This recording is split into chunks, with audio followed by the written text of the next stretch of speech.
Hello everyone, welcome to Retro Odyssey episode 2. This week our Odyssey's taken us through the seedy back streets of the beat-em-up genre. I'm your host Adam Miller, and I'm joined by my co-hosts Matt, Stephen and Ryan. So hello everyone, how are you been? Hello. Hello. How's it going? You had a good month? Yeah, I'll say. It's been pretty solid. You been doing much gaming or busy with other stuff? Did quite a bit of gaming, but I also had a vacation in there, so... Ah, nice one. I got sucked back into World of Warcraft, so that's taken up a lot of my time. Yeah, I can imagine. That's quite a time sink. I've been spending most of my extra time playing the new Rare IP, Sea of Thieves. Oh yeah, how is that? I have a lot of complaints about the game, but I keep playing it. And they're also promising a lot of new content, so I have my hopes up. Yeah, I'm quite interested in it. I might pick up on PC at some point, but I'm not really big on online gaming anymore, so we'll just have to see. But I do like Rareware, so that could be an option to grab in the future. Okay, well, I think best off getting cracking. Who wants to start? Matt, do you want to start with your title first? Okay, can do. Okay, nice one. Well, we'll have a quick musical interlude and get started with our first game.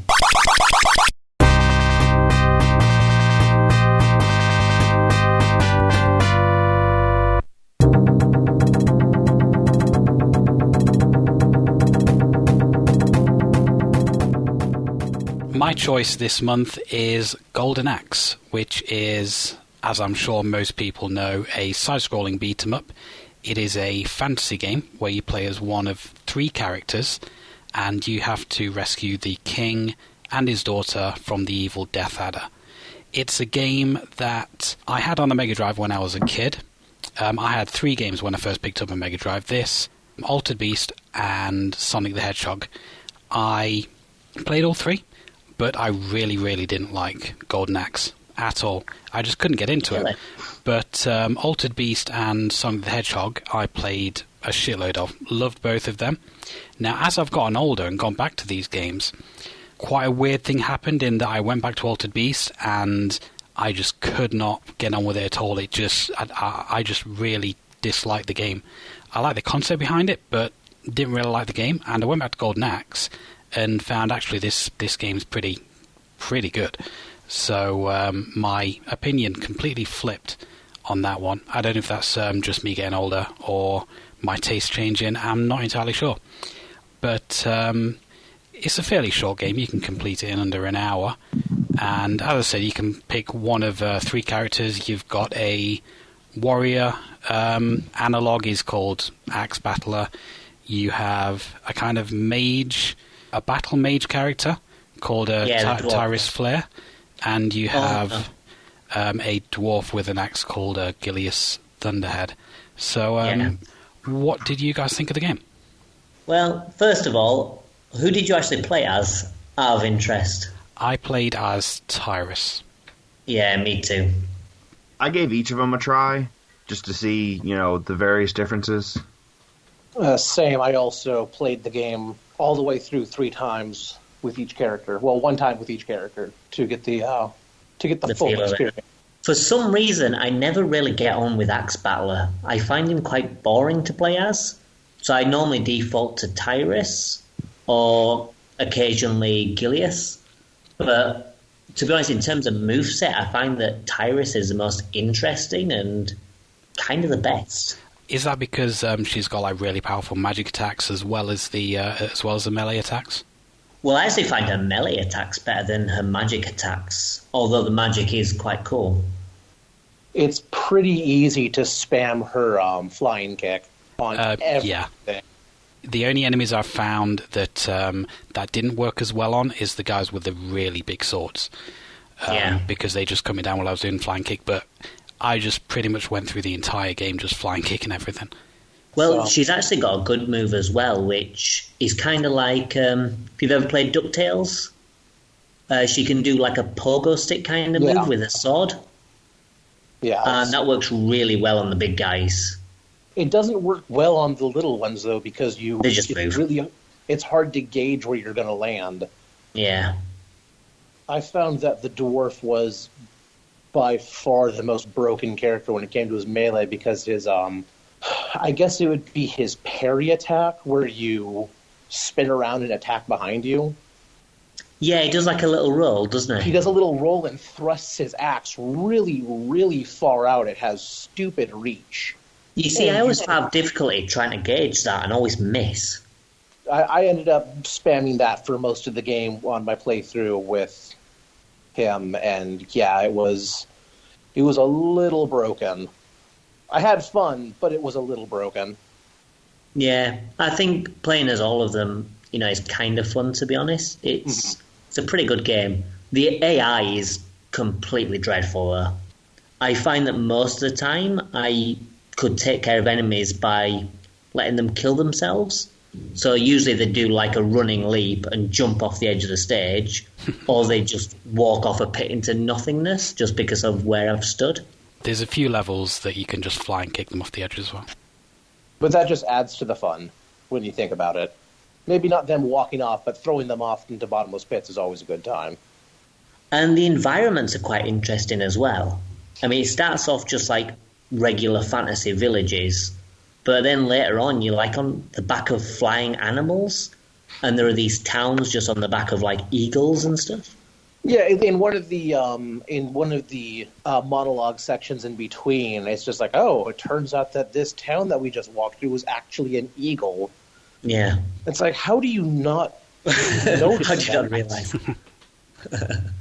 I actually thought like the environments in the game, it was actually a very pretty game. Yeah, definitely. They definitely put a lot of work because like the sprites themselves were kind of meh at best, but the backdrop and the stage design was actually very nice.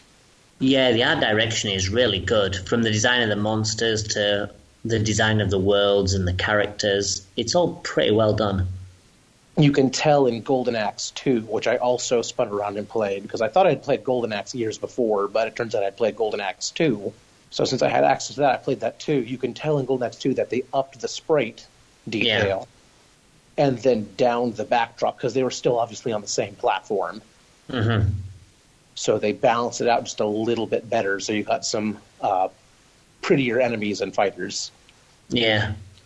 I've not actually played Golden Axe 2. It's okay. It's hard to say if it's better than the first Golden Axe. I would say at least it's on par. A lot of people don't like Golden Axe 2 and Golden Axe 3, but I think they're fine. I mean, Golden Axe 2 I think is better than 3, but I still like all three of them, to be honest. I was trying to figure out where they got the name of the game. I think it was because Death Adder just has a giant axe. Yeah, he's stolen this axe called the Golden Axe. Oh, okay, I missed that part of the story. Yeah, I think that in the arcade version, the axe is golden. Although, correct me if I'm wrong, but the axe is silver in this? And they messed it up on the console, or was that in Golden Axe 2? I don't remember it being... Yeah, I seem to remember that in the console versions, they messed up the colour of the axe and the whole point of the game. But I think the axe that Gilius holds is supposed to be the golden axe. And it was actually gold in the arcades, but in the console it wasn't. No, Gilius Thunderhead, in Golden Axe 1 and 2, the axe he wields is golden.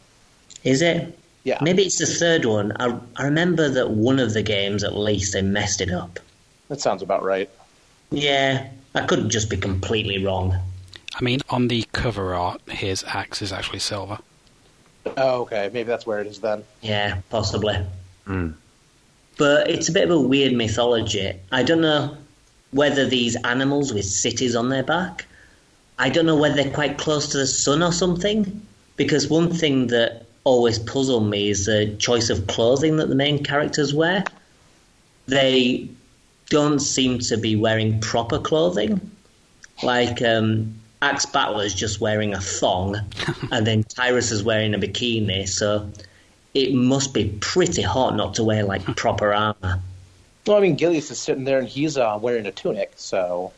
I mean, he's a dwarf, so I suppose he's a little bit further down, so he's a bit further away from the sun, perhaps? I'm not quite sure. I mean, like, welcome to 80s fantasy. They were Yeah, all kind of basically. like, Right. had no clothes on. Yeah. But it's a pretty good time. I really enjoyed it. Even though the enemies are quite dumb and they just home in on your position, I kind of like the design of most of the enemies, particularly the rideable creatures. Yeah. Like you Oh, yeah. start off with this, I don't even know what it is. Is it some kind of bird? You know, the first thing you meet and it's that Oh, pink thing? The weird Yeah. thing where it doesn't breathe, it kind of whips its tail around. Yeah, what is that? I think it's supposed to be like a griffin-ish type creature. Possibly. Maybe like a baby griffin or something, but Something. it's just a weird thing. I never really understood what it is. Looks like it's supposed to be a cockatrice. Oh, Okay. yeah, that rings a bell, actually. I'm looking in the manual now. They are just called Bizarrians. That is all the manual actually refers them to. It doesn't give specific names for each of the three. I mean, two of them are clearly dragons. Yeah. But, Yeah, what I'm seeing here says the least powerful steed is known as the cockatrice, which can be used to knock down enemies with a swipe of its tail. So I think that's the one. And I've actually done a quick Google image search on cockatrice, and yeah, that's what it is. Okay. It's essentially a dragon rooster, so... Yeah. For me, though, I think is it the blue dragon, the one that breathes fire in front of it? That was always my favourite. You get a bit better range on it. Yeah, I find that with the pink dragon, the one that throws fireballs, I find it difficult to judge where to fire them and just mess up. Well, that's part of the odd enemy AI and how it'll just sort of stutter up and down the screen with no rhyme or reason. And they get really aggressive with the rideable animals as well. Like, as soon as there's one of those, they just go straight for you and knock you off it. They do, it is a little bit irritating, the way that you can get knocked off the steed in one hit, Yeah, and then they instantly mount it and just go to town on you. yeah. I really do feel like Golden Axe was designed around you should be playing with no less than 2 people, just because the enemies will start mobbing you something fierce. Yeah, I mean, that's one of the other issues I have.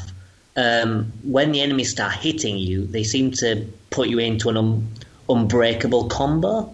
So they start hitting you, and there's nothing you can do to break out of it. You just sat there until they finish with you, basically. Yeah. I did find, speaking of getting just locked into combos, I did not understand the health system. What do you mean? Visually, it doesn't make any sense because, like, if you look at various other games, like Streets of Rage and stuff like that, you'll have, like, multiple bars of health, or you'll actually have a almost standard arcade fighter style health bar that'll shrink down as you take damage. In this one, you just had like 2 big blocks that seemed to get eaten up after an arbitrary amount of damage.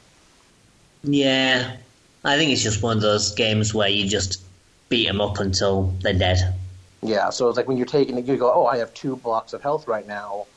I don't know when one of them's going to get eaten up. It could be one big hit, or it could be 30 tiny hits. Yeah. Speaking of health as well, what do you think of the mechanic that Golden Axe uses with the little imp creatures that dispense magic and health? I love them. Just beating the hell out of the around the campfire. And the animation's great as well, because you just give them a little kick most of the time. Yeah. You'll swipe them with your sword, and then you'll just boot one up the ass. I rather enjoyed those little in-between segments. Yeah. There's quite a lot of strategy to it as well. It's like you can get like a lot of magic pots from them, and while you're going through levels, it's kind of like you could probably clear the screen with the amount of magic that you've got, or do you wait a little bit longer, completely fill up your magic bar? I mean, with Tyrus, if you completely fill up your magic bar and then use your magic, this massive dragon comes down and just blows up everything on the screen. Yeah. And it's like just so cool. But you know, if you're having trouble with some of the regular enemies, if you're getting mobbed quite a bit, you can use a slightly lesser magical attack, but you will lose out on a chance to use a really big one later on. Yeah, I mean, personally, I always just stockpiled all the magic and just used them at the end of the stage on the boss. That's what I ended up doing. later on, especially with one my playthrough with Gilius, because he has such a tiny magic bar. Yeah. So it's really, you can actually fill his up. You can like fill it up on the mini game, then use it partway through the stage, and then fill it up again and use it on the boss. Yeah, I mean, that's a fair point. But yeah, with like Tyrus, there's no way. It's like 10. Yeah, she does Guards, take like a something like lot of that. magic. It's Yeah. massive. But what did you think of the bosses in the game? Anticlimactic. It was. I was rather. I mean, they could be pretty brutal, but it was just like, here's the boss, end scene. Yeah, I mean, to me, they all just seemed like, here's a big guy, fight Yeah. him. Like, there's a big guy, and then there's a big knight guy, and another big knight guy. Yeah. And then there's Death Adder, who's just a big knight guy. Yeah. I kind of think the weakest part of the game, to be honest. Yeah, I think the fact that you could still cheese them with the flying kick just kind of made them just kind of like health pools that you just had to chip down. Yeah, and they did have a lot of health. Yes. A lot of health. Holy crap!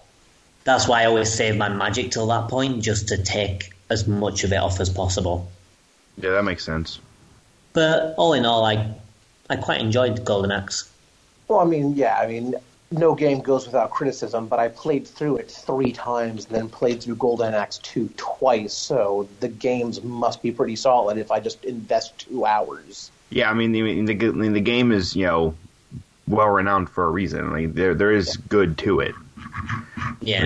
When you look at the scores, it's all 90%, 91%. There's a couple of 70s in here, but by and large, it's very well received. I think the difficulty as well is kind of just right.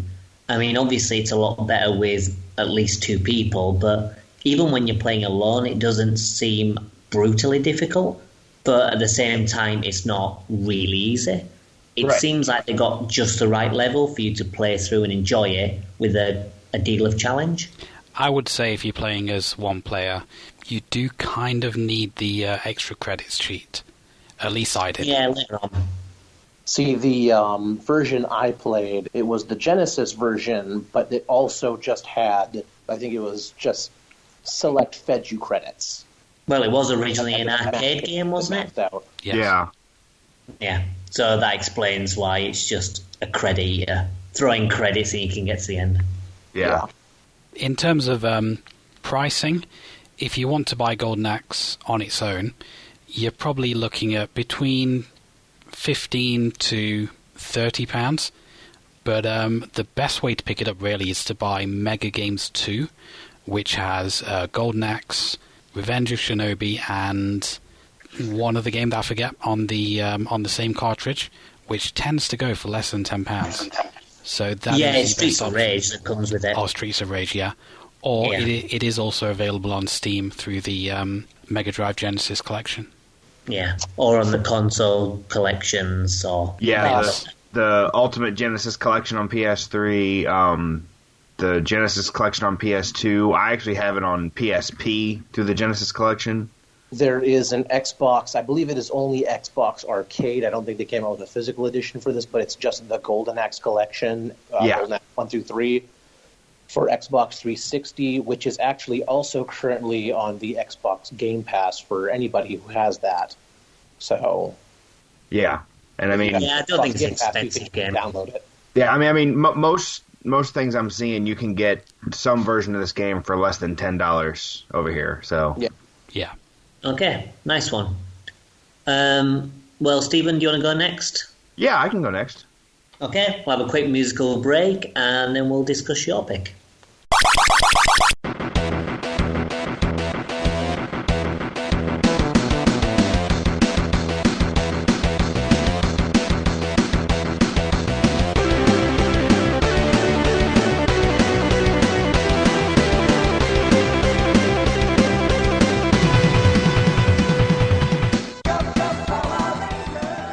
My choice for this one was Mighty Morphin Power Rangers on the Super Nintendo, which was actually important this time because it was vastly different on the other systems. This is really the console beat-em-up I ended up playing the most as a kid, mostly because of how much I love the show and the fact that I didn't play a lot of beat-em-ups. So, I mean, I'll be the first to admit it's not the greatest, but I think it's a serviceable beat 'em up. Yeah, definitely.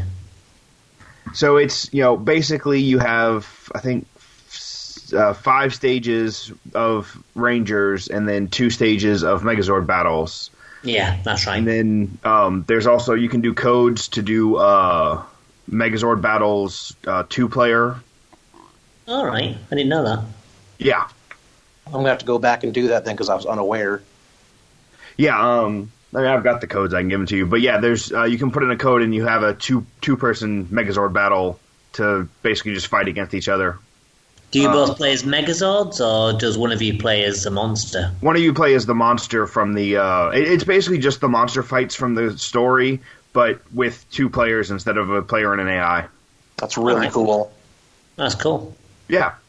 But yeah, it's, fairly standard, side-scrolling, just beat up everything you see.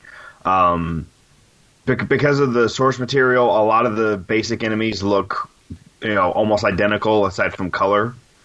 Yeah. And they even acted very similar as well. Yeah, and, even looking at the source material, these have knives, which what they're based on never did. I think they were just trying to mix it up a little bit. Yeah, just trying to give, some kind of variation. One thing that kind of threw me off about the game as well is that I went into it thinking it would be, I don't know what you'd call it. It's a 2D beat 'em up, but it's not like, say, Golden Axe where you can walk up and down. You can only move like left a and right. 2.5D setup. Yeah. Yeah. And I was kind of expecting to be able to move out of the way of some attacks, but it just wasn't possible. So that took a bit of getting used to. That caught me off guard too, but I liked it. Yeah, I mean, it keeps things straightforward. Yeah, and I mean, this is, this was part of, Haim Saban's scheme to just make boatloads of money with, minimal effort. So, they weren't looking to knock this out of the park. They just wanted to put something out there people would buy. Taken from that perspective, the fact that we got something pretty decent is kind of nice. Yeah, I would say they're putting a fair amount of effort. Well, but that, most of the effort was done by somebody else aside from the people in charge of the show. Like they shopped it out to Bandai for the Nintendo version, and then Sega handled their console versions. Yeah, which was not a beat 'em up, a fighting game from what I remember. Yeah, it was just a one-on-one fighter. Yeah. The one thing that I particularly liked about this game is, well, when you first start up, you're greeted to the 5 Power Rangers, yes. And they're all doing like a little dance. But after each stage, you can choose a different Power Ranger. Yeah. And because there's 5 stages, you can play as all the Power Rangers in one playthrough, which I thought was a neat little touch. Yeah, and I like the differences between them. Like, Zack does his little dances when he's idle.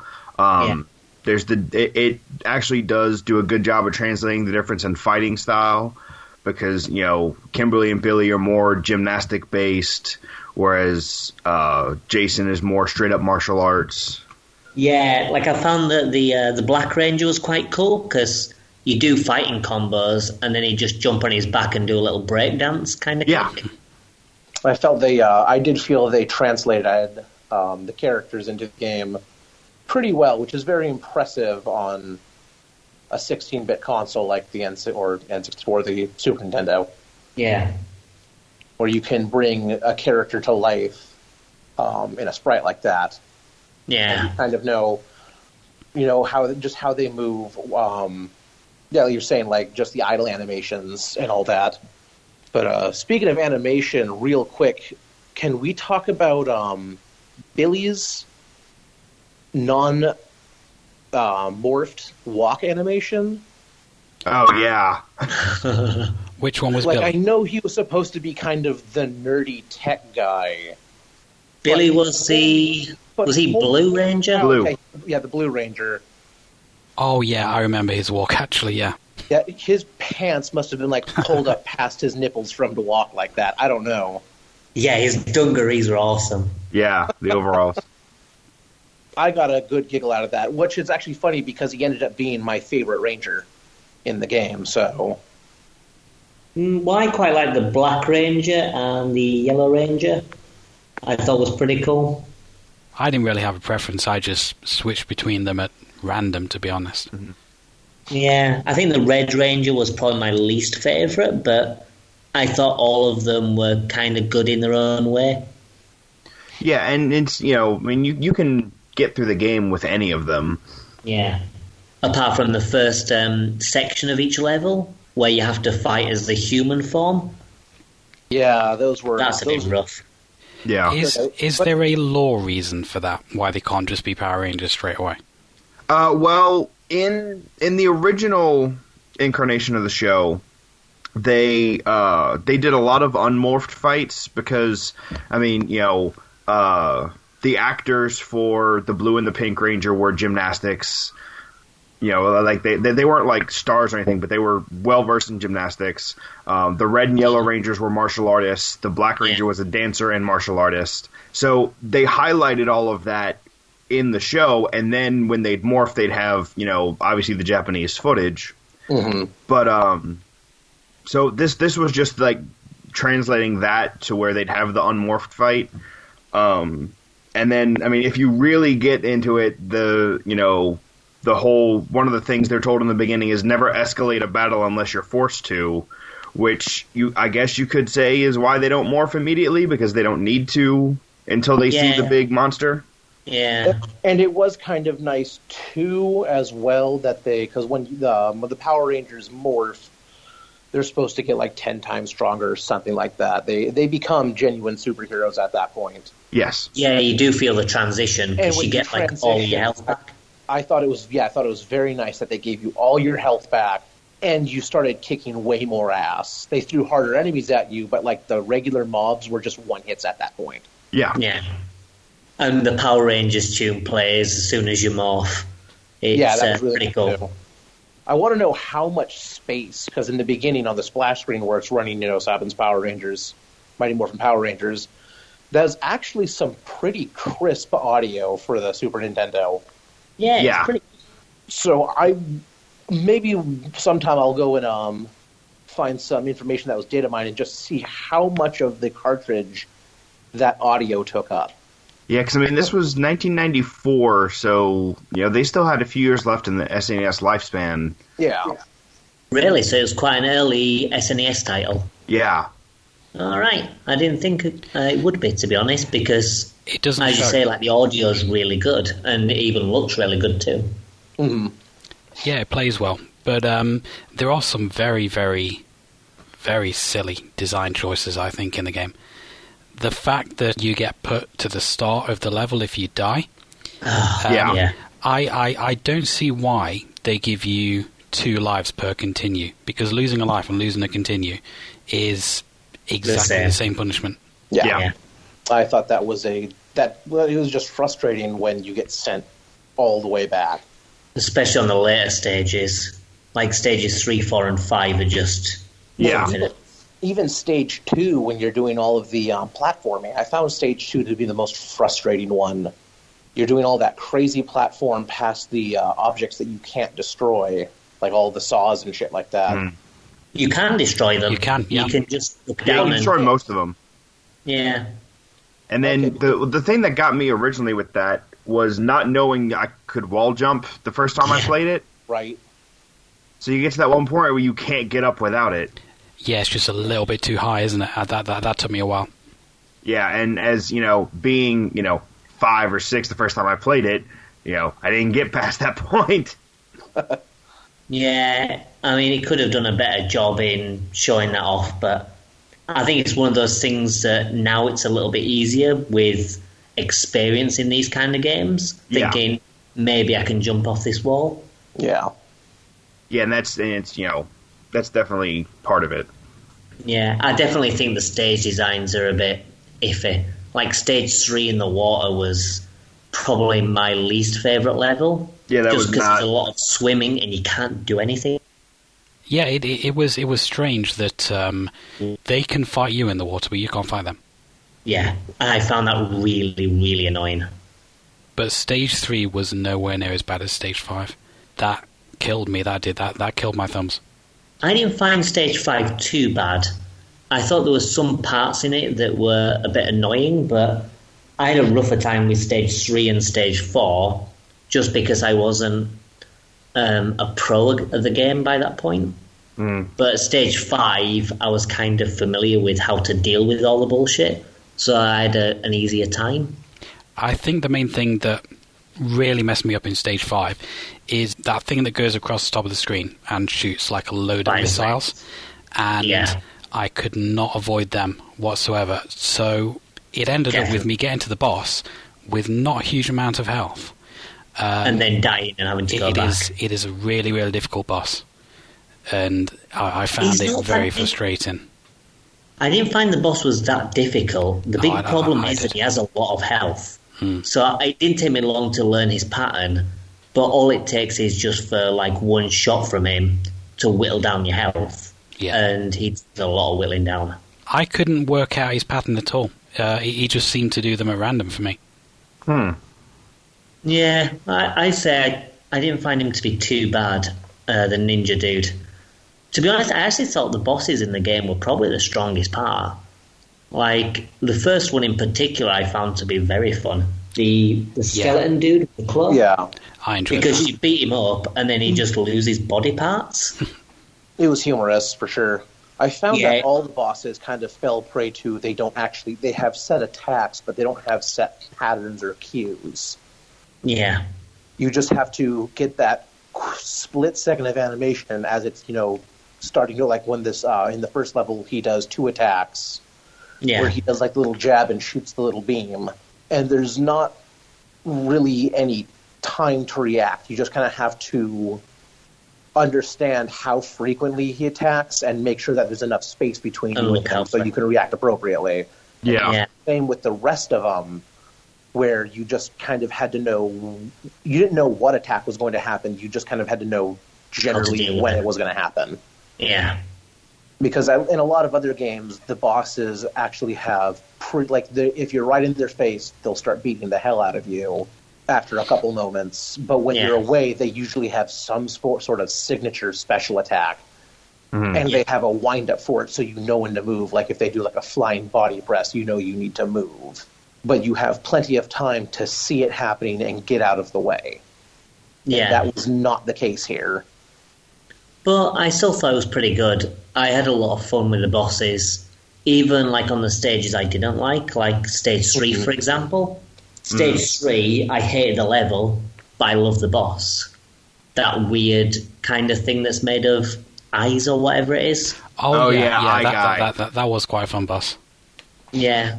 I actually think that, you compare the bosses of this game to Golden Axe, and they do like a lot more with the bosses, and they're a lot more interesting and a lot more fun to learn. And I think that, part of that is from having a lot to work with from what they could do in the show. Yeah. And also, maybe they took some of the level design people and put them on the bosses instead. Yeah. One thing that I found as well that was kind of weird is that the stages started getting harder quite quick. And then the final 2 stages in the Megazord are actually pretty straightforward. Yeah. Because you can sort of just stun lock the bosses with a sword thrust and just take down the health like in no time. Yeah. Like, stage 6 is really easy, and stage 7's a bit more difficult, but not too bad. I mean, it's mostly more difficult because it gets all its health back for the second form. Yeah, exactly. I had quite a lot of difficulty with both of them, to be honest. Stage 6 wasn't that bad, as you say, but I was not able to kill the boss at stage 7. I just couldn't do it. I must have attempted it for about half an hour until my thumbs were hurting, and I just thought, I cannot do this. Yeah. Well, I think, as I say, it's just knowing the attacks. As I say, that sword thrust seemed to work quite well to me because you lunge forward, knock it, it gets stunned for a moment, and you just do it again. I can imagine if you're just using normal attacks, it'd be pretty hard going. Yeah, but I mean, in terms of tracking down a copy of this game. I mean, I'm seeing anywhere from $20 to $30 normally. So it's not too bad. And it's slightly cheaper though. Yeah, I paid $14 for mine from an American seller. Was it just a cart, or did you get it in box? Just a cart. All right.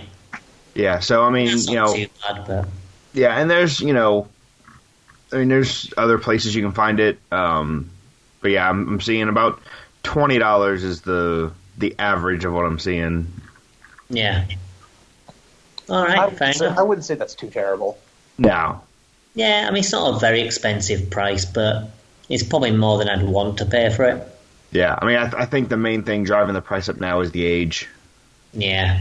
Quite possibly. Okay, well, we'll take a quick break and then we'll have a look at Ryan's pick next.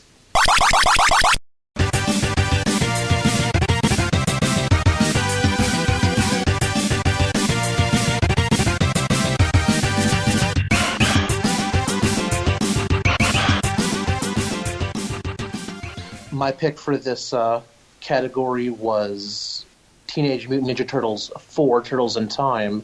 It was an arcade game. I don't know if anybody played the arcade version for their sample, but my experience was always on the Super Nintendo. It's pretty highly renowned as one of the best TMNT brawlers, and there's been quite a few of them. There was the original TMNT, TMNT Manhattan Project, Turtles in Time. One came out on the Saturn, or not the Saturn, the Genesis. It was like Hyperstone Heist, I think. Yeah, Yeah. Hyperstone Heist, which was actually very similar to Turtles in Time in gameplay. But it's actually funny because I never owned Turtles in Time as a kid, but we borrowed it frequently from a friend. Yeah. And I do recall getting all the way to the end of it. It was actually funny when I was playing it for this. I was having a lot of trouble, but I recall beating it as a kid at 6 years old with my brother. But there's just so many things that this game did right for brawlers. It wasn't perfect, but it did a lot of things correct. Am I Yeah, right in absolutely. thinking it was Konami who did this game? Yes. Yes. Yes.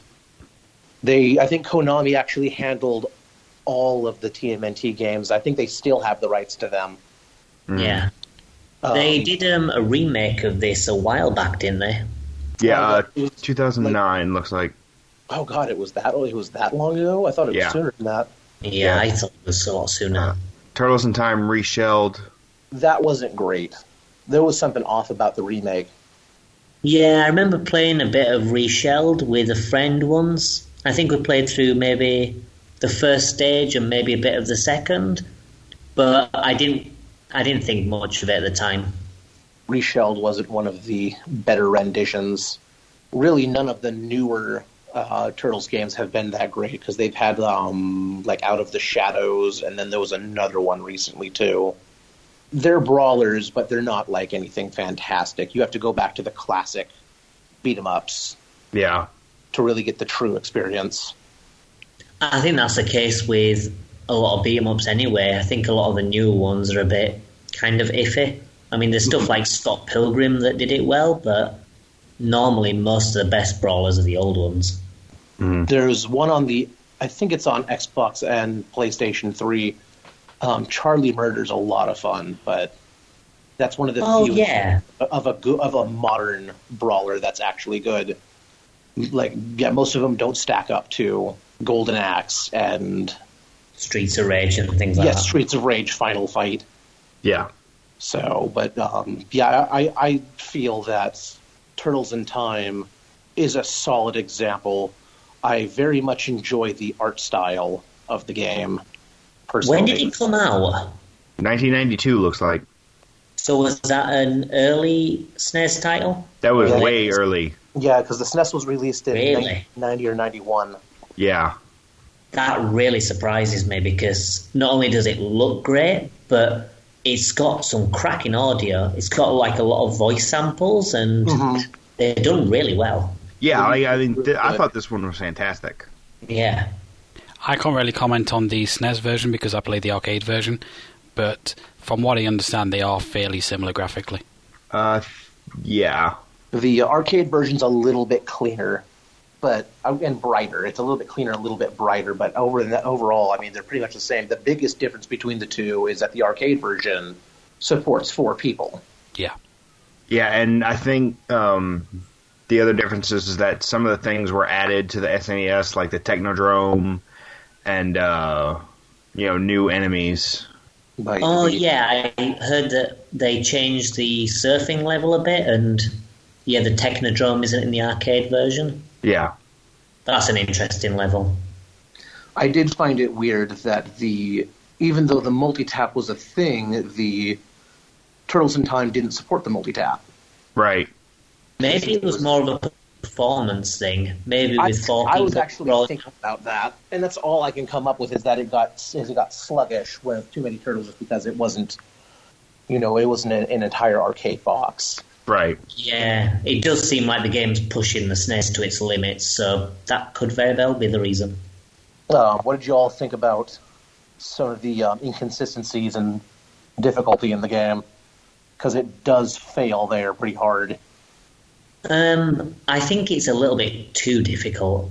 The first 3 stages are a walk in the park. You can do them pretty much blindfolded without any kind of resistance. And then stage 4, it just gets ridiculous. Yeah, you hit the Technodrome and all of a sudden you're getting, wailed on. Yeah, those robots as well. Those tiny little robots that fire like the laser whip things. Yeah. Yeah. Those gave me a real hard time.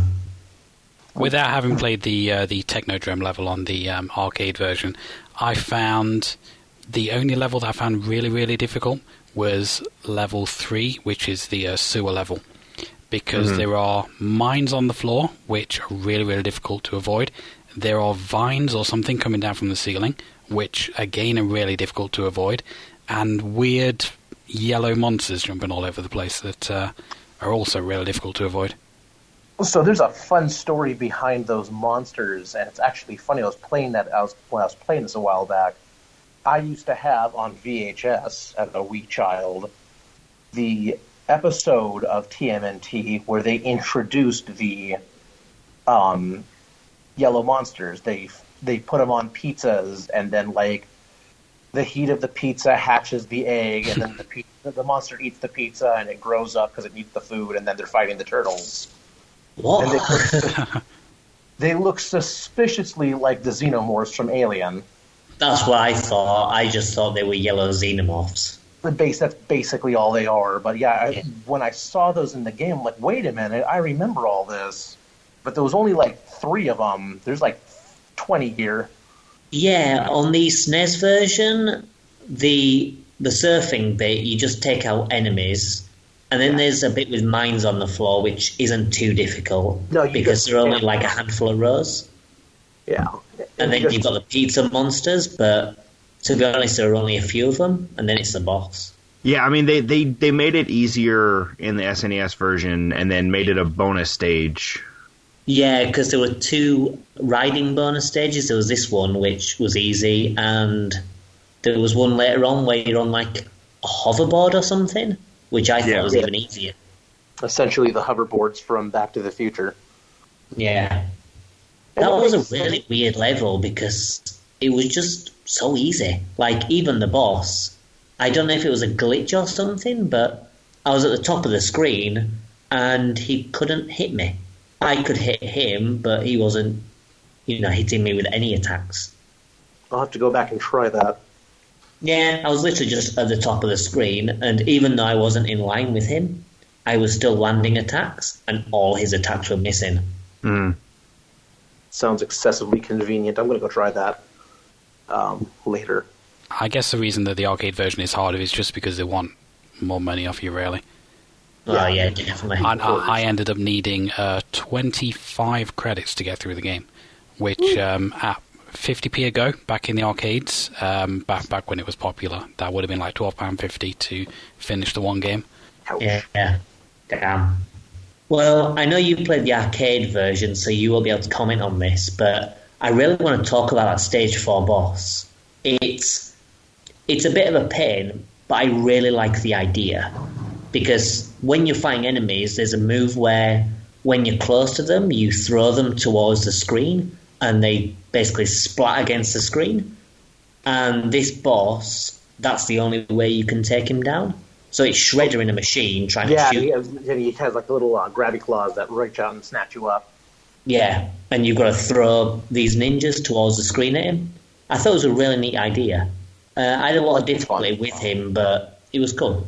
It's just a shame that the grab in Turtles in Time is a little iffy. There's like 2 specific grabs for 2 specific throws, but they're a little bit iffy because it's not like most other games where you can just throw enemies around the screen.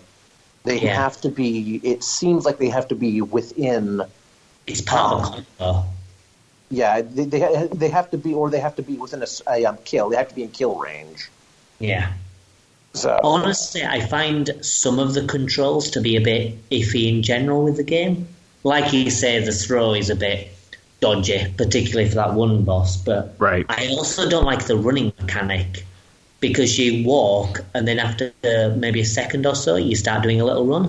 Mm-hmm. And I found that really weird. Yeah, whereas other places it's double tap and then you'll start sprinting. Right. Yeah, the arcade is double tap, I'm pretty sure it was. So does that work in the console version? The double tap? I believe so. Maybe I just didn't try. You may have to double tap really fast because I recall also having really iffy. Having issues with the run as well the last time I played it, so maybe I wasn't happy fast enough. It doesn't make it unplayable or anything, but I find that it's something I had to overcome in order to enjoy the game, rather than just being able to play it and it feeling a bit more natural, like in Golden Axe or Streets of Rage, for example. Right. I mean, I will say I did enjoy the variety of attacks because, I mean, you've got the back attack, you've got the running attack, you've got the various jump attacks. Yeah. Like, there was a lot you could do with, a stick and 4 buttons. You actually have because you have your attack, your special heavy, jump, and one of the buttons doesn't always come into play when you are, like, I think on the SNES, X doesn't do anything. Yeah. Unless if you get into a run animation, you can press X and you'll do a handspring. Okay. Yeah, during the handspring, you can press light attack and you'll go and do it's either light attack or heavy attack. Now I'm trying to remember. It might be heavy attack, and you'll go into a essentially turtle bowling, and you'll flip onto your back and go slamming through a bunch of enemies. Huh. Yeah. And it's one of those weird attacks that you really need a manual to know about, because the chances of you figuring that, because you mash X a few times and nothing happens, you never return to it. Yeah. You're just going to stop hitting it. Are there any differences with the turtles in terms of movesets, or is it just stuff like health and damage and defense and stuff that alters? They have mildly different stats, and there's a little bit of range. Like Donatello has the best range with his staff. Big stick. Yeah. He has the best range. I want to say Raph actually does the most damage, and that's kind of been a staple of all of the Turtles games is he has the least range, but he hits a lot harder. Yeah. Let me see. Because I think I remember hearing something about Raph does more damage, but he also takes more damage. Mm-hmm. I mean, that makes sense. Yeah. I mean, it's perfectly fitting with the character. Yeah, Leonardo's always been middle of the road. He's always been the average character, average reach, average damage. Which is weird because he should be doing the most. He has fucking swords. Yeah. Yeah. Leonardo's the one that I played through the game with. I was Donatello. I always go with Donatello. I don't know why, I just always do. Yeah, I hadn't played this before, so I hopped around to see what each of them was like. What was with that story as well? That was one of the things that I thought was a bit strange with the game. You get into the fourth level on the Technodrome, and then Shredder's just like, I know, I'll throw you back in time for reasons. And then gradually you just progress forward in time until you're back to the starting point. Yeah. It's a really... I honestly think this was based very heavily off the old cartoon, because the cartoon didn't make a lot of sense either. Well, no. Did the game there was come a- out before the second movie, which third movie, which sent them back in time? No. It came out before that, yes. I don't know. I didn't really follow the cartoon, to be honest. I ended up seeing like a few random episodes as a child, but never really got into it. No, there was a lot of weird stuff, like yellow xenomorphs that hatch on pizza, and Shredder actually did have a time machine where he caused havoc, and just like, oh yeah, well, I'm just going to go jump back in time or just jump dimensions. Okay, So I can beat the turtles, not take over the world, just beat the turtles. You know, you have Classic cartoon villain. you have a god level machine, and you're using it to fight someone. Okay, so the arcade version of this was released in 1991, the console version in 92. Ninja Turtles 3, where they went back in time, the movie was 1993. So probably... idea from this. Yeah, it probably started its development right after that arcade game was released. That sounds about right. What did you guys think of the bosses in the game? I thought they were a very mixed bag. I liked some of them, but then others I found were a bit annoying. I would have put the bosses as one of the more annoying parts and the levels as the solid part of the game, because the bosses had... Their attack patterns were predictable, but that didn't mean avoidable. Mm-hmm. Like, sometimes you go, oh, he's going to do this and I'm going to get hit, and there's nothing I can do about it. Yeah. I got completely wrecked by Bebop and Rocksteady. I got completely wrecked by Shredder as well. But the most annoying boss I found, at least in the arcade version, Krang is in this small spaceship thing, and he throws bubbles at you. And I just kept getting hit by every single bubble, and it just like floats you up in the air. And I hated that boss.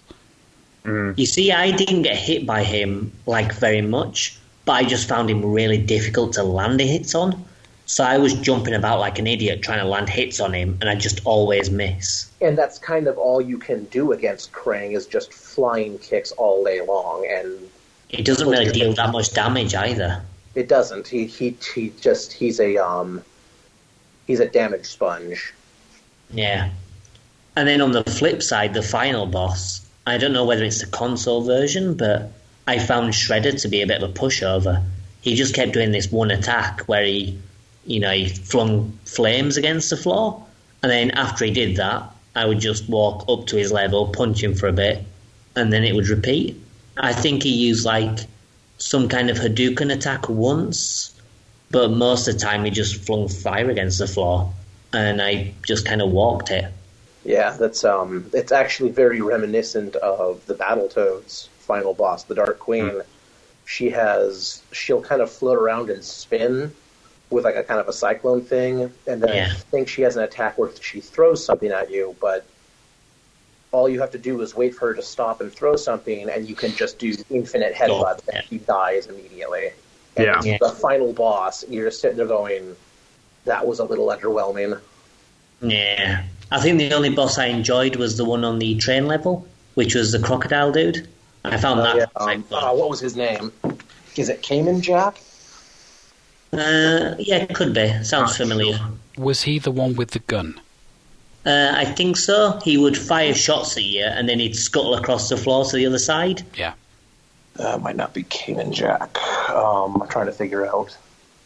No, it sounds like a cowboy kind of name, so it's possible. Mm-hmm. I actually thought that train level was pretty good.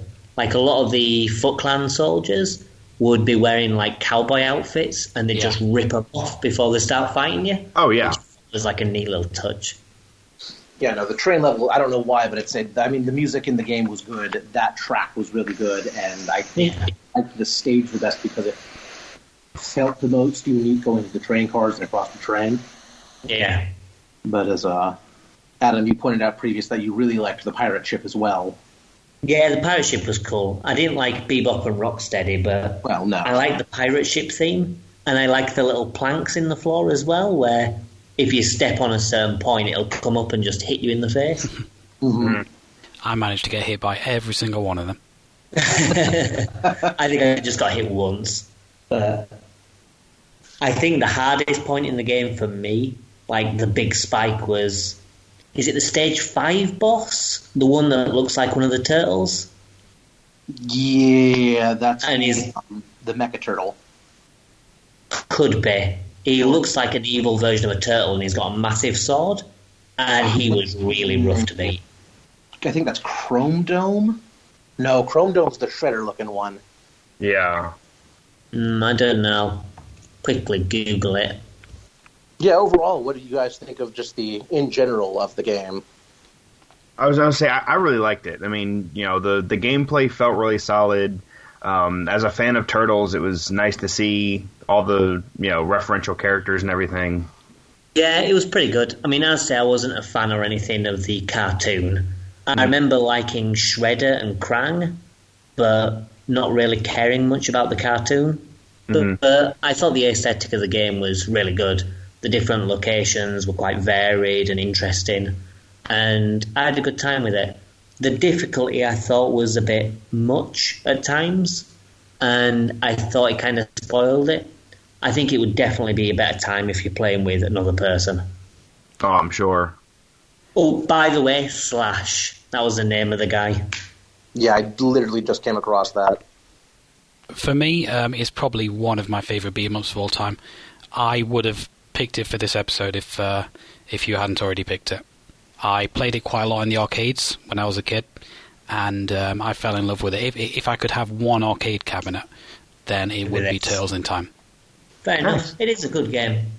Good. I'm glad you all liked it. How much does it go for? From what I can tell, it's because it's a popular game, the market is flooded with repros that range from $15 to $40, but Yeah. various sources show that a SNES copy of this game, like a legit version, is hard to find under 50. Yeah, I mean, I'm looking here, I'm seeing, $20 is the low end, shipping from China, and then the rest of these, $40, $47, $45. Yeah, and a lot of those lower prices are, some of them advertised as reproductions. If it's like $20 or less, for sure it's a reproduction online anyway. Yeah. I know for a fact I can pick this up for about $30 from a guy I know, and that's about as cheap as I'll find a guaranteed original cartridge. But Yeah, I really, think- probably looking about 40 minimum. Yeah, I mean, I think that's about what it goes for in my local game shop. Yeah. You start getting them in like really good, clean conditions, stickers aren't scuffed, and then you're looking at $60. Yeah. Easy. So, Okay, nice one. Yeah, it was a pretty good game. All right then. Well, we'll have a final break, and we'll have a look at my pick.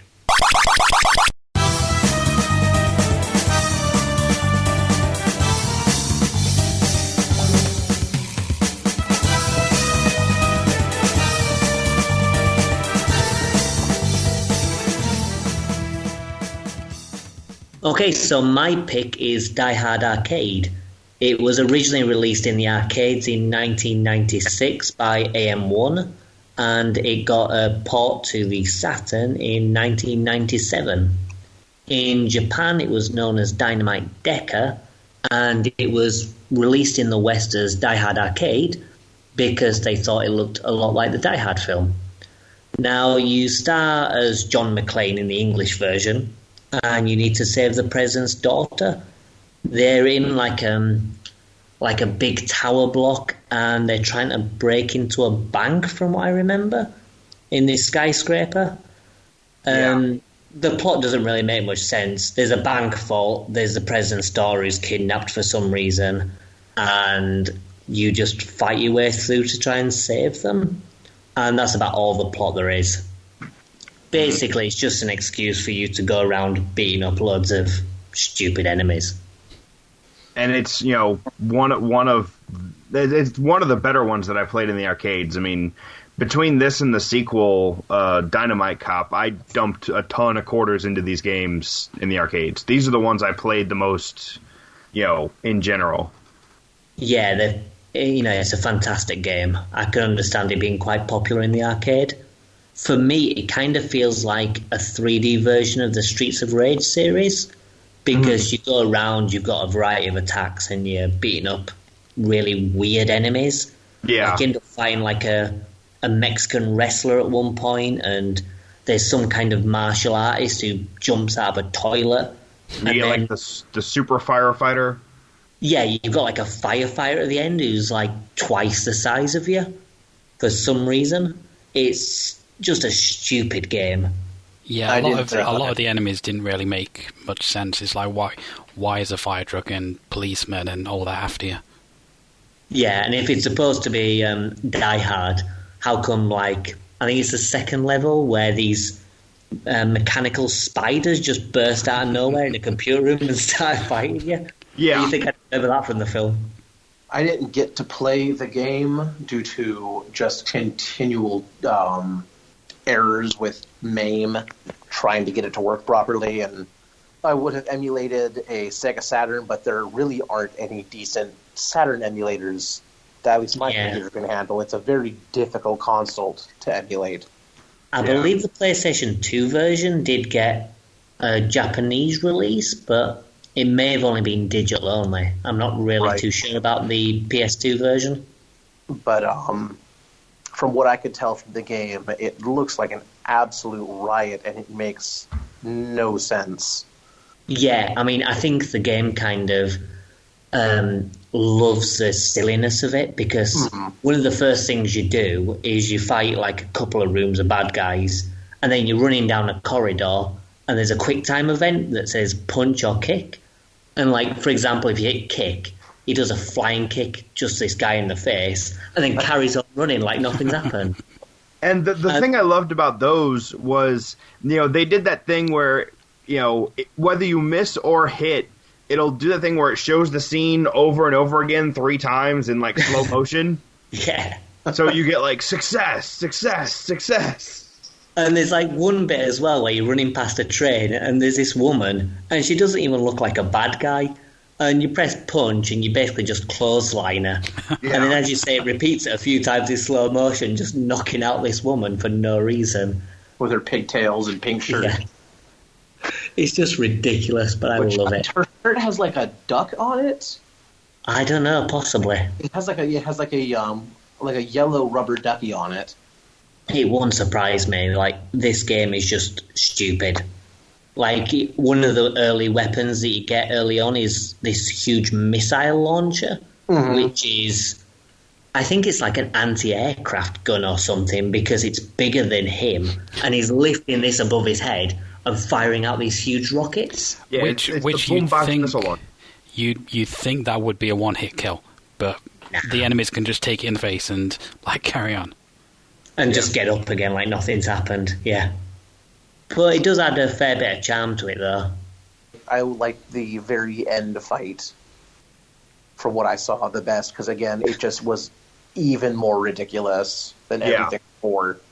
Yeah, so, I mean, in case no one's played this before, from the viewers, the listeners, should I say, you end up getting to the main boss who's sat behind a desk in his suit and tie.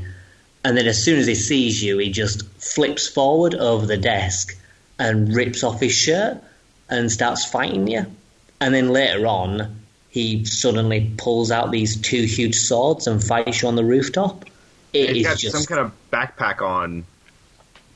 Yeah, he has like a quiver full of swords, and I think he's wearing a necktie. Yeah.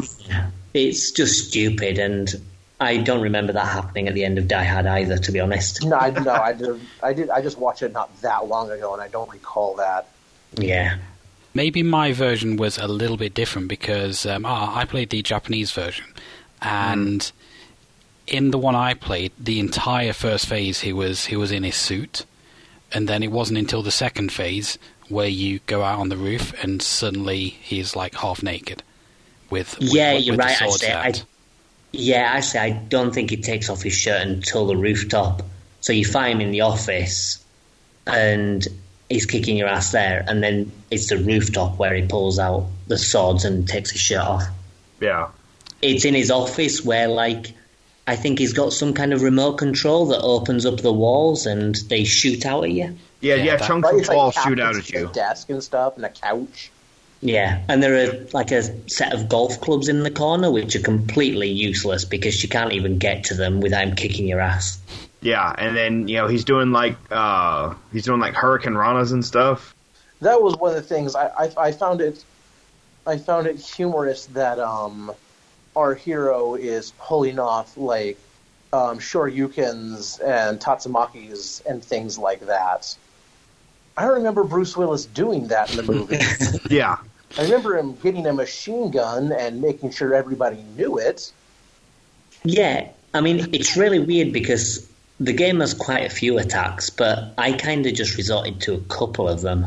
I found most of the time I did this, I think it's like a scissor kick or something, where you press, I think it's B and C together, and you'll do like a kick move, which does like a lot of damage. Oh, yeah.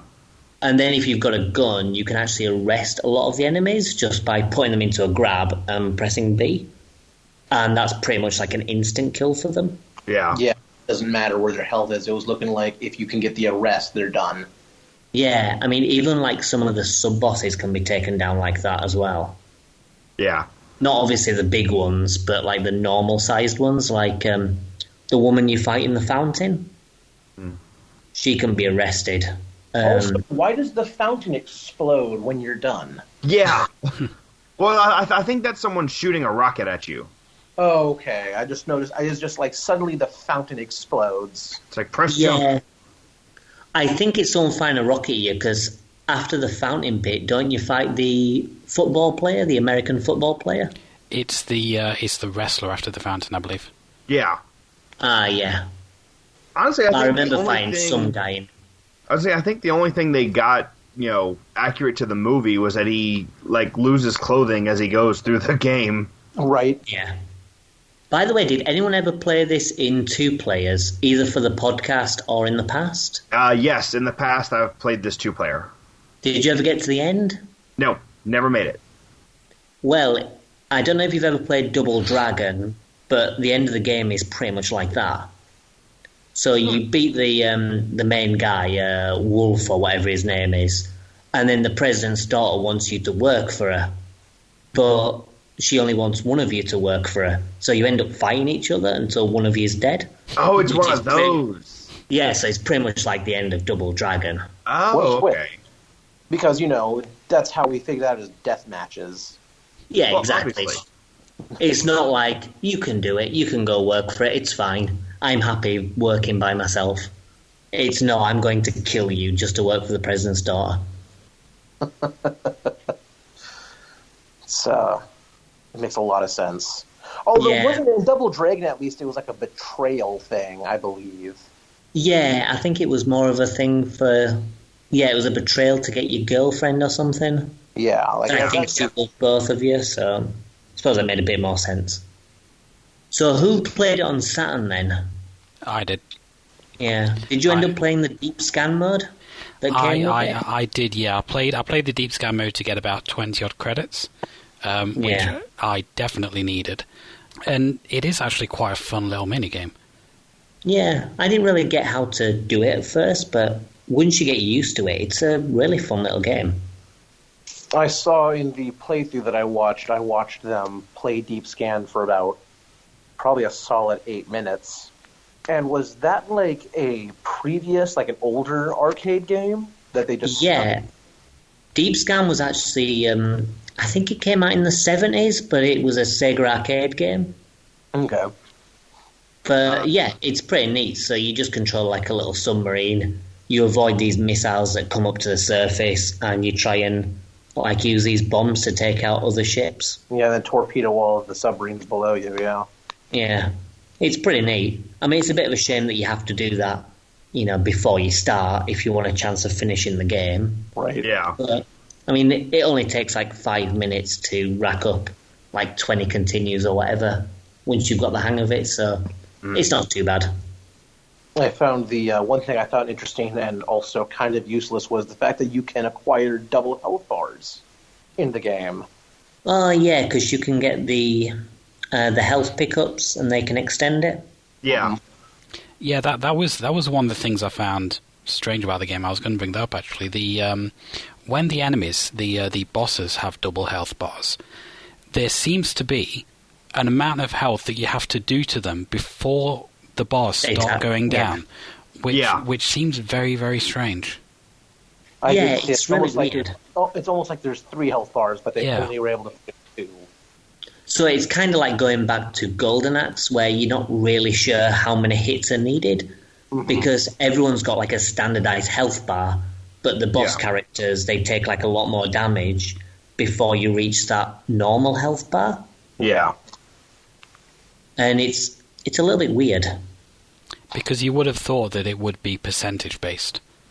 Yeah, but it's not. I also took note during my viewing that guns do arbitrary amounts of damage versus your punch. Like, rockets will sometimes wreck enemies, and then some enemies, it still takes like all 4 of them. Yeah. Yeah, it depends on the enemy, because there are some enemies that have a bit more health. And then there's the Barrett that you can pick up and literally juggle people against the wall. Yeah. And then you've got like an anti-aircraft gun, or... Yeah, the anti-aircraft gun where you're like just bouncing them off the wall, or the anti-tank rifle, there you go. And the anti-tank, yeah. And then you've got stuff like, there's a pepper shaker at one point. Yeah. Which is like from the original Streets of Rage, where you just throw it at them and they just start sneezing for a little bit. The one benefit I've found to having the guns is if you can get quite a bit of range on the enemies, then they can't really reach you if you're hitting them with the guns. Right. Definitely. And as I say, the good thing about the pistol as well, if you've got that, is that as long as you have the pistol, you can do that special arrest move, which you can't do otherwise. And the other thing about the pistol is you can keep it between scenes if you have ammunition, which is nice. Yeah, and you can't with other weapons. And you can I think you can also pick up magazines for the handgun and the machine gun and carry those around. Yeah. Yeah, that's right. I found it weird that even though the levels kind of like transition directly into each other, it just seems like the player character has decided to throw away most of his weapons. Yeah. Just for no reason. He's got the old protagonist syndrome. That's Mega Man syndrome right there. Yeah. You pick up all of your best items, and then the next game he just doesn't keep them all away. Yeah, it's all gone. All these crazy upgrades, he's just like, nah. But I mean, it's quite interesting how the transitions work as well, because you go up to the next floor and you see like a weird overview of the building where it shows you moving up and then it gives you your stats so far. It's quite a nice little touch. Yeah. There are a lot of transitions in that game. It felt unlike a traditional brawler where you would move through a stage. Yeah. It's more like you're dropped into a room and you just have to clear the room, and then it gives you your little quick time haul run. The good thing is, though, that even though it's all set in this one location, the areas do have like a lot of variety. Like 1 minute you're in the toilet, next you're on the roof avoiding like these radar dishes, and then you're in a computer room, and you're in the parking garage fighting firefighters. Yeah, and I think that's a good point, that they did work a lot of variety into those stages and the enemies. Yeah, definitely. I think overall it's a pretty good game. Yeah, I really love it. My only real complaint was the length. It was just so short. Yeah. It was such a short game. But even though it's quite a short game, it's a game that you would replay because it's such a good time that it's one of those games that you'll bring a friend around, you'll play for a bit and just have a bit of fun with it. Yeah. Yeah, I mean, it may only be like half an hour long, if you're not great at it. But I mean, I've put hours and hours into this game and the next one. So yeah. Whenever I get around to building up my Sega collection, which will hopefully be the end of this year, beginning of next year, I'm going to really start expanding my consoles and get some Sega in my life. I'm going to pick up a Saturn, and I'm going to pick up Die Hard Arcade. Yeah, absolutely. Good idea. I mean, price-wise, it goes to about 35 English pounds or so, maybe about 40. But you can get the Japanese version for less than that. I paid 20 for the Japanese version. Yeah, I was thinking the Japanese version is about 20, and it's more or less the same. You didn't have any Japanese, you were saying, in it. No, the manual's in Japanese, but everything in the game is in English. There's no mention of John McClane or anything, though. Right. Yeah, I don't think they mention John McClane really anyway. Yeah, it's a Bruno Dillinger, I think, is the name they use, and then he's the one they use for the sequel. Yeah. But even if you want to pick up the Japanese version just to spend like a little bit less on it, it's still definitely worth, buying for any owner of a Sega Saturn. Or, as I say, it's on PS2 as well. I don't really know whether it's digital, but if you can get it on the PS2, I'd say get it on that. If not, grab the sequel on the Dreamcast or wherever else that was released on. The sequel, Dynamite Cop, is just arcade and Dreamcast. Is it? I'm surprised it didn't get PS2 release. No idea. I guess it didn't do as well. Let me take a look.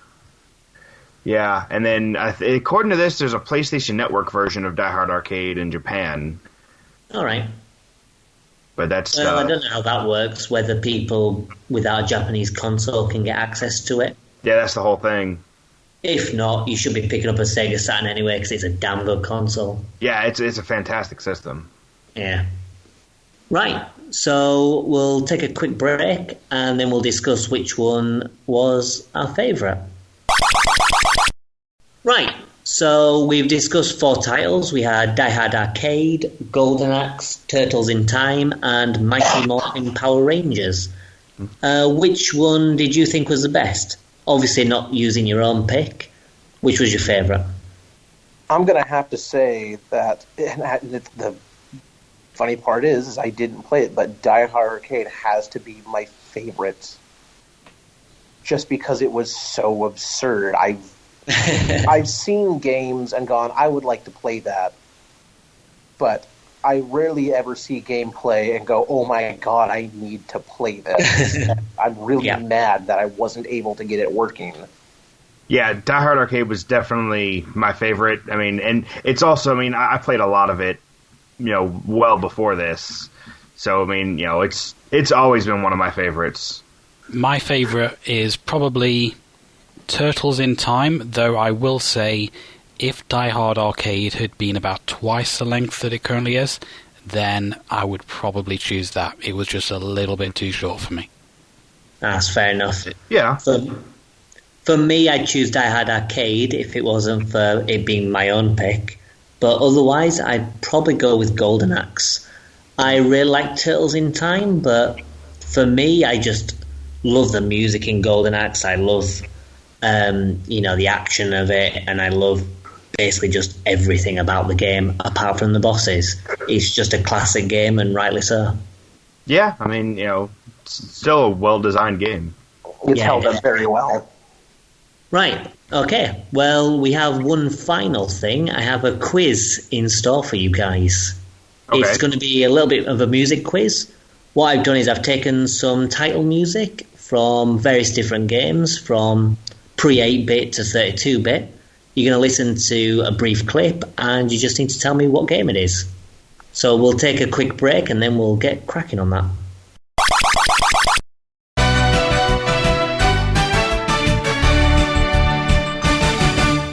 Okay, so are you guys ready for the quiz? Let's do it. Yeah. Okay. Just so you know, there are going to be 2 questions that are pre-8-bit, and then we have 6 titles from the 8-bit era, 3 from Nintendo, 3 from Sega. We have 4 from the 16-bit for Nintendo and 4 from Sega, and then we have a handful from each of the post-16-bit consoles. Okay. Right. So you're going to listen to a small music clip, and you need to tell me simply what game it's from. Okay, when you're ready, here's number 1.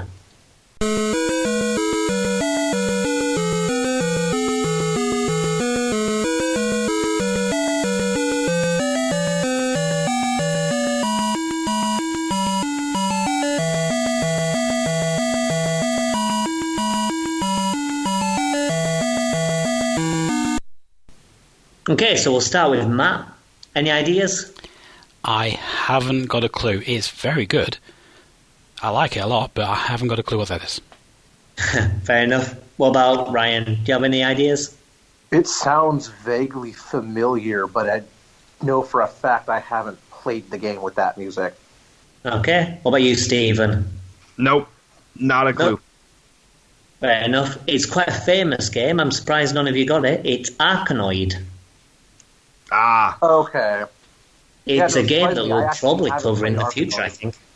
Yeah, I think it's one of those games where everyone's experienced it, or at least heard of it. Mm-hmm.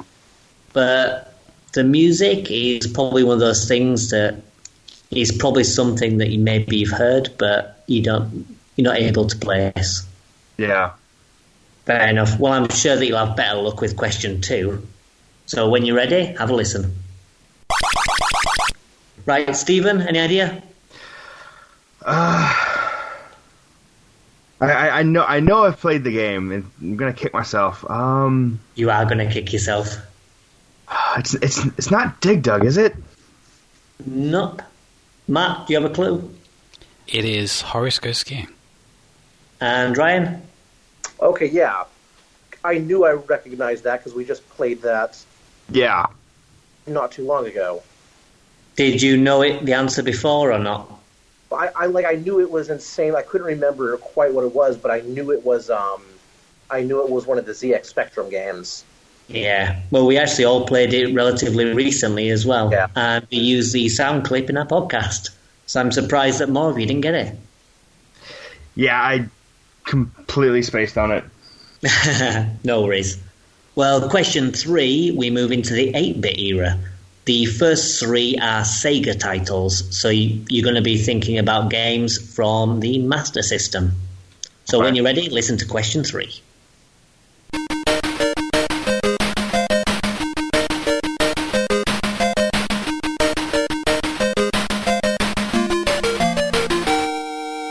Okay, so we'll start with the Americans because you weren't as familiar with Sega. Ryan, any idea?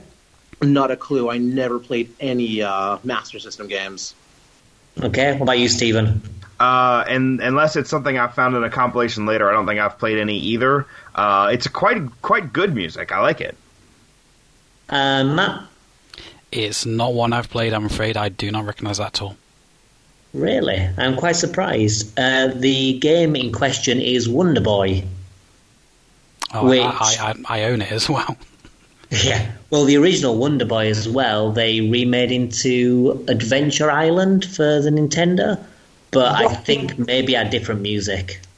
No, that is actually... Okay, see, when it first played, I thought it was Adventure Island, but you said it was Sega. Well, this one's from the Master System, so maybe they did use the same music for the NES. Yeah, so if they did port the music over, if they ported the game and reskinned it into Adventure Island... Yeah, and it probably is the same That music. makes sense. That sound... I'll verify that a little bit later and let you know, but yeah, I immediately thought, oh, that's Adventure Island, but it couldn't be because you said Sega. Well, it's from the Sega version of it, at least. Right, and I didn't know that there was a different version of it, so now I know the things you learn. Now you do. I think that's probably worth a point, though. Yeah, so who said that? Was it Ryan? Yeah, Was Steve. Adventure Island. I love the game. Yeah. Right, so we'll go on to question 4 now, which is quite a popular game series, so you'll probably have a chance.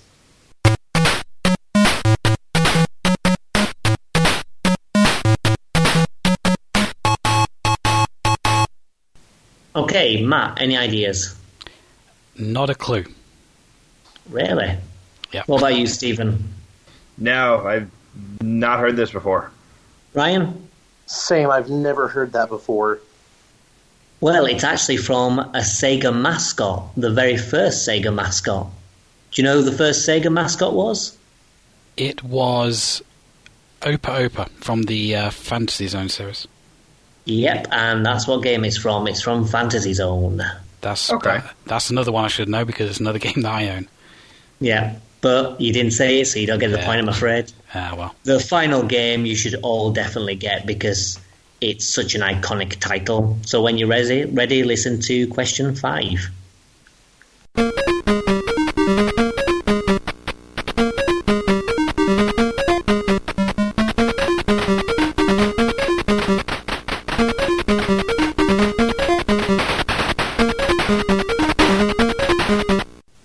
Okay, we'll start with you, Stephen. Any ideas? No, it sounds like something I've heard, but I can't pick it out. You're going to kick yourself. Ryan, any ideas? I'm prepping my kicking foot right now, too. Matt? That would be Outrun, and it is actually the intro music to the podcast. Exactly, that's why you should kick yourself. Oh, yeah. Right, well, fair enough. Matt's in the lead with 2 points, and Ryan's just behind with 1, and Stephen's yet to get on the board. Yeah. But the next 3 are from the Nintendo Entertainment System, so you should have a chance to get some points here. When you're ready, listen to number 6 and see if you can guess what it's from.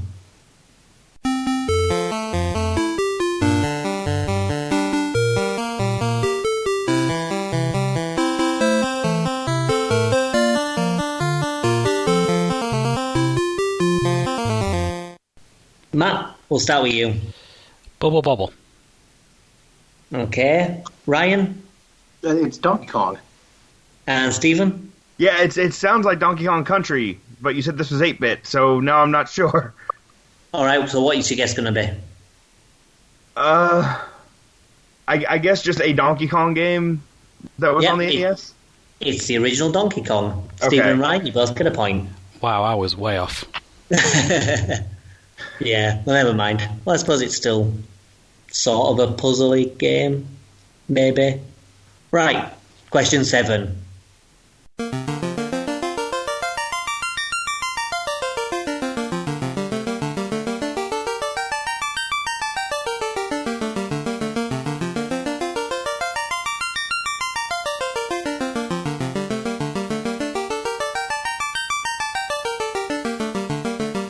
We'll start with you, Matt. Any ideas?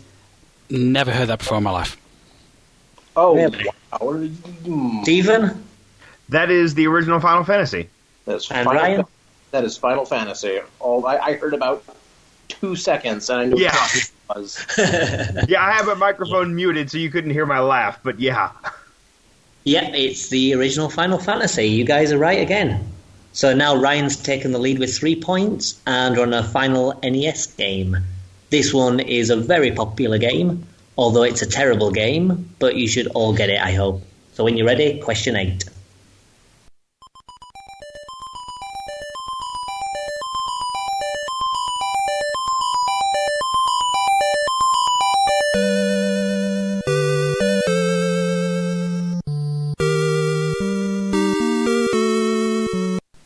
Okay, we'll start with Stephen this time.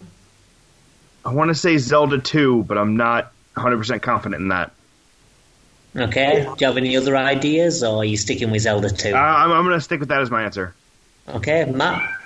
I was thinking Zelda 2 as well. And Ryan? It is definitely Zelda 2. Yeah, you all get a point. It's Zelda 2. Which is weird because the game is a garbage pile, but the music is outstanding. Yeah, I'd completely agree with that. The game is terrible, but the music is pretty damn good. Yeah, based on the little bit of the game I've played, the music was quite good. Yeah. Okay, we're moving into the 16-bit era now with the Mega Drive. We have some quite popular games here, so everyone should at least be able to get a point or two from this section. So when you're ready, start with question 9.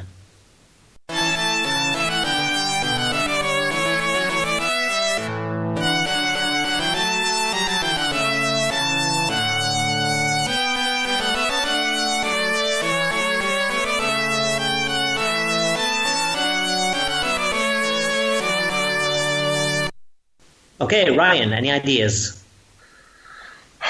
This is sitting there. I know I've played this game before. My friend Brian, when I was a kid, he had all of the Sega consoles, and I recognize this. Any idea, any kind of guesses, or? I don't have a clue. clue. I just know that I've heard it before, and it was Fair a enough. long time ago. Okay, Stephen I've no idea. I don't think I've ever heard this before. and Matt. I'm thinking it's one of two things, and I can't decide which one. Either Shining Force or Phantasy Star. I'll go with Shining Force. Okay, well, it didn't matter which one you picked because you were wrong with both. Oh. It's Columns, Ah. Sega's answer to Tetris. Oh, okay. Right, the next one is a very popular game, but maybe you won't get it from the title screen, but maybe you will. So have a listen to question 10 and see if you can tell me what it is.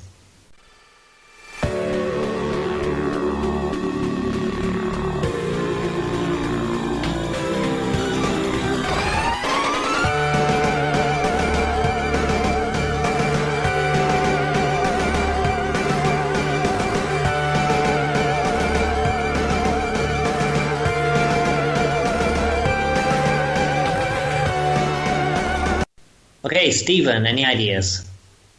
Not in the slightest. What about you, Matt? This is a wild guess, but I'm going to say Desert Strike. Okay, Ryan? I don't know, but I'm going to take a shot at least at the genre and say that this is a shmup.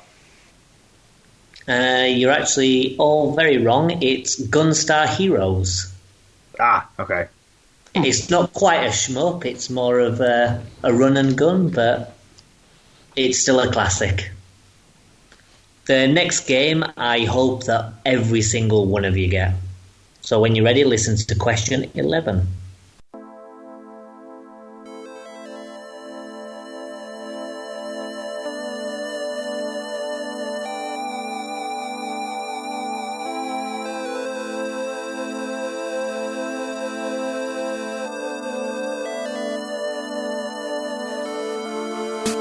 Okay, Ryan, what do you think?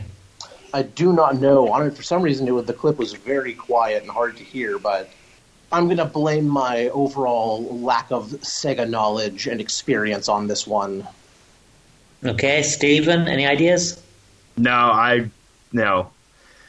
Like I've said, I haven't owned a Sega system until like 2 years ago. I feel deeply offended that you two haven't got that one. Matt? Streets of Rage. Streets of Rage, the original Streets of Rage. Very good. Yeah, never played it. Wow, Same. you really need to play it. It's a classic beat 'em up. Okay, now we have the final one from the Sega chunk. So when you're ready, listen to question 12.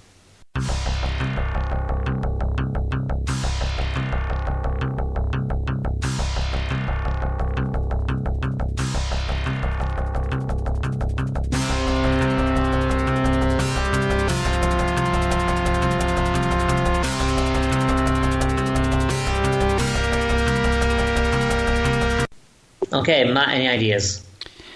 I recognise it. It's like right on the tip of my tongue, but no. Ryan?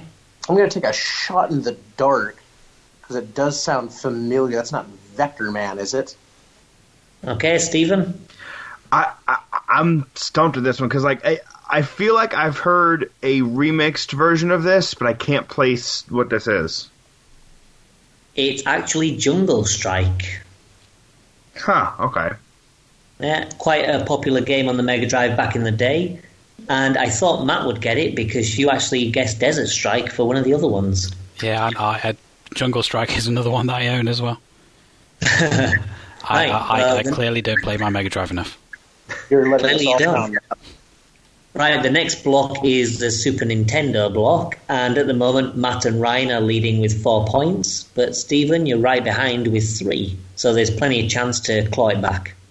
The next one, I'm sure every single one of you will get. I am certain. So when you're ready, listen to number 13.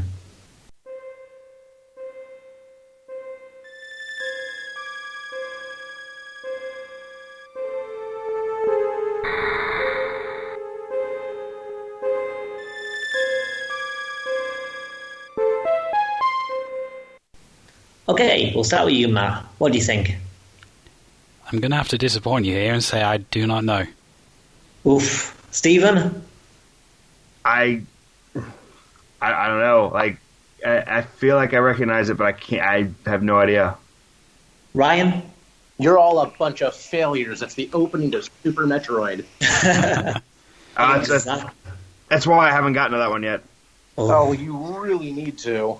Yeah, I think if you two haven't played it, Stephen and Matt, I think we need to add it to the podcast for one of the future episodes. Oh, it's in there. Oh, yeah, yeah. It's in there for the NES, SNES episode. So right. Well, the next one is a little more difficult. All I will tell you is it's for a big Nintendo franchise. So when you're ready, listen to question 14.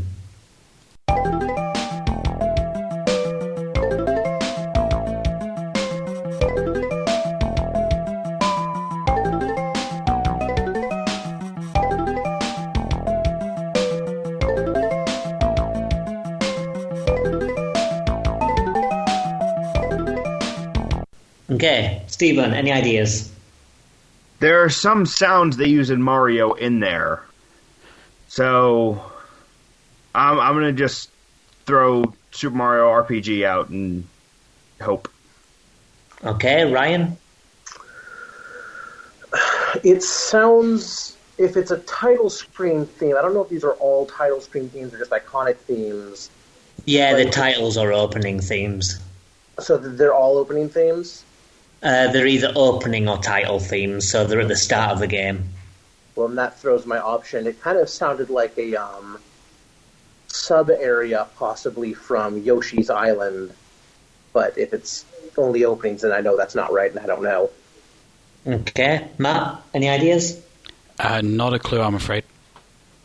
Okay, well, the music, as you may agree, is fantastic, but it's for a pretty shit game, and that's Mario's Time Machine. Oh, that's not fair. I've never even heard of that. Yeah, it's one of these shitty Mario games, like Mario Goes Missing and things like that. Mario-themed edutainment. Yeah. I thought I'd throw in a more difficult one because the Super Nintendo block is quite easy apart from that one. So the next one might be easy for some of you. It was quite a popular game, but there's a chance maybe you won't get it if you've not played it. So when you're ready, listen to question 15.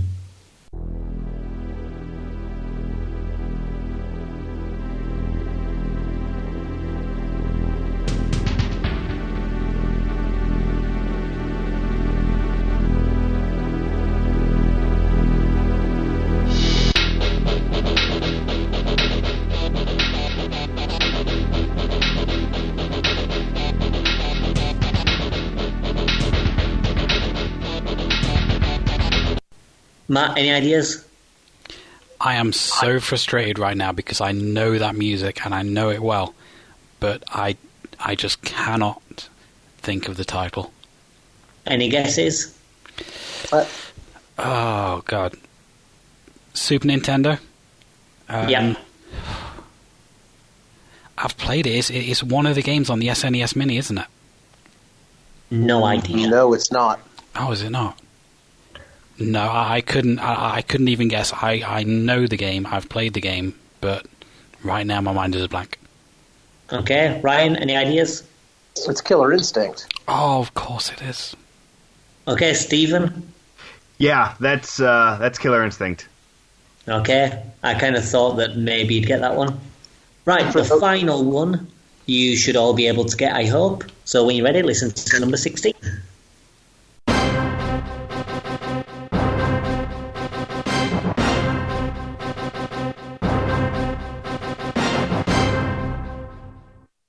Okay, Stephen, any ideas?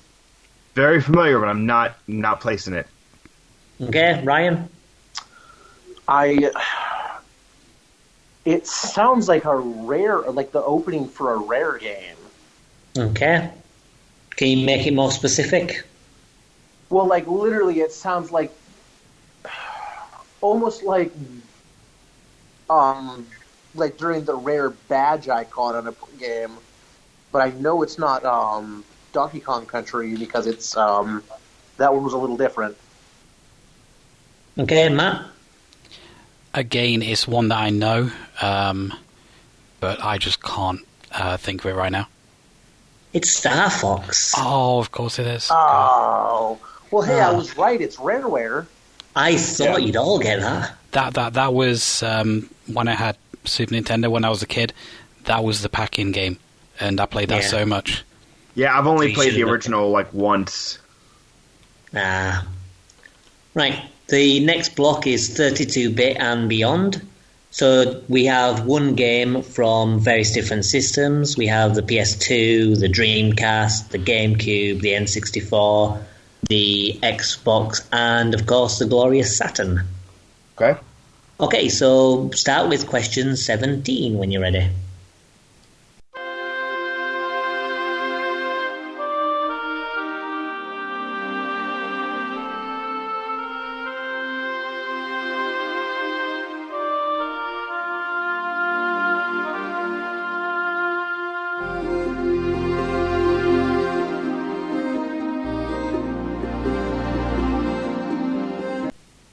Okay, Ryan, what do you think? I am not entirely sure. It sounds vaguely familiar, but... Any guesses? No, not really. Okay, I'm not Stephen? even sure what console. Not a clue. Matt? It's very nice, but no. It's Tomb Raider 2. That's why I've not played any of them. I haven't either. I think I've watched a playthrough once.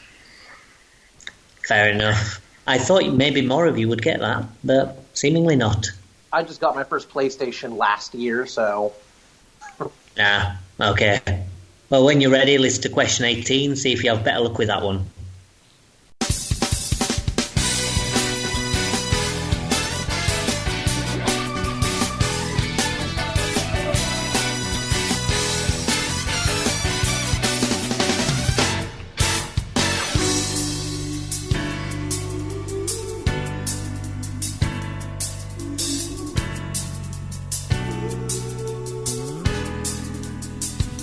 Matt, any ideas? I think, I'm not 100% sure, but I think it might be Jet Set Radio. Okay, Stephen? I have no idea. It's lively, but I don't know it. Ryan? I kind of wanted to say what Matt did, but I can't say for sure. I've only played Jet Set Radio about a year ago. I played a little bit of it. I can't say for sure. Yeah, so I'm not because I'm not sure. Well, this music has made an appearance in Sega's All-Star Racing Transformed, but it's not Jet Set Radio. It's for Burning Rangers on the Sega Saturn. I'm not surprised you didn't get that one, to be honest. It's a bit of a forgotten IP from Sega, but it is a classic. Oh, you mean like most of them? Yeah. Yeah, apart from Sonic. Somebody call the EMTs. Right. Anyway, the next one should be a little bit easier because it's on a bit more of a popular system. So when you're ready, listen to question 19.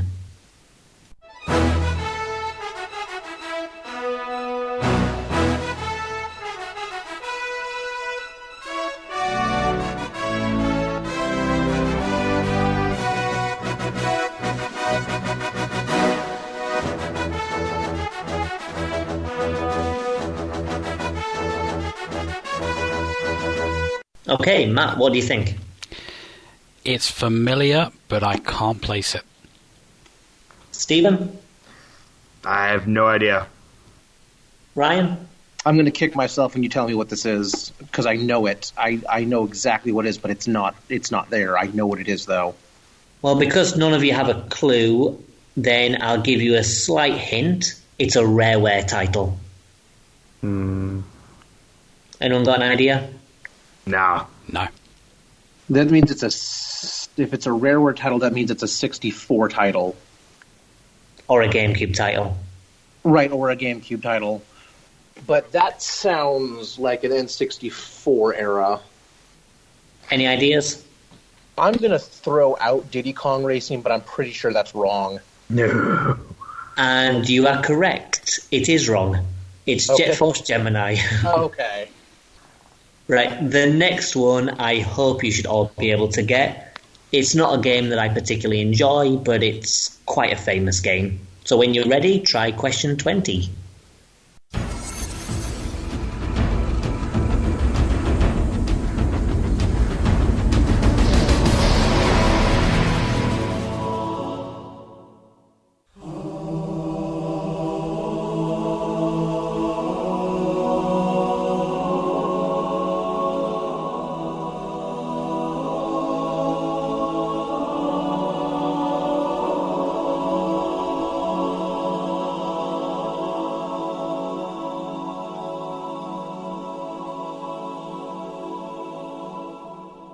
Okay, Matt, any ideas? No, I'm afraid not. Okay, Ryan? That is Halo Combat Evolved. And Stephen? Yeah, exactly. It's Halo. Correct. It's Halo for the Xbox. Next we have question 21. Let's see if you have any ideas what that is.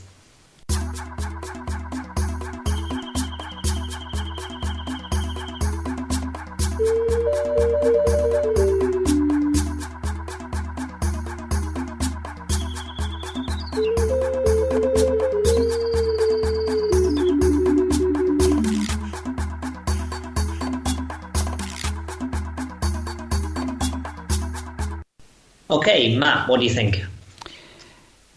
I think it's one of the Crash Bandicoot games, but I'm not sure which one. I'll say Crash Bandicoot 1. Okay, Ryan? That is Pikmin. Okay, Stephen? Okay, I recognize the music, and if he says it's Pikmin, it might be because I heard it in Smash Brothers, but I couldn't place it. So what would your guess be? I mean, I didn't have a guess before he said anything. Now that he said it, I know where I recognize it from. All right, so we'll take your no guess then, since you give no it guess. wrong. Fair enough. It is Pikmin for the GameCube. Fantastic game. Yep, indeed it is. Now, the final question, hopefully you should all be able to get right. No pressure. So when you're ready, list to question 22.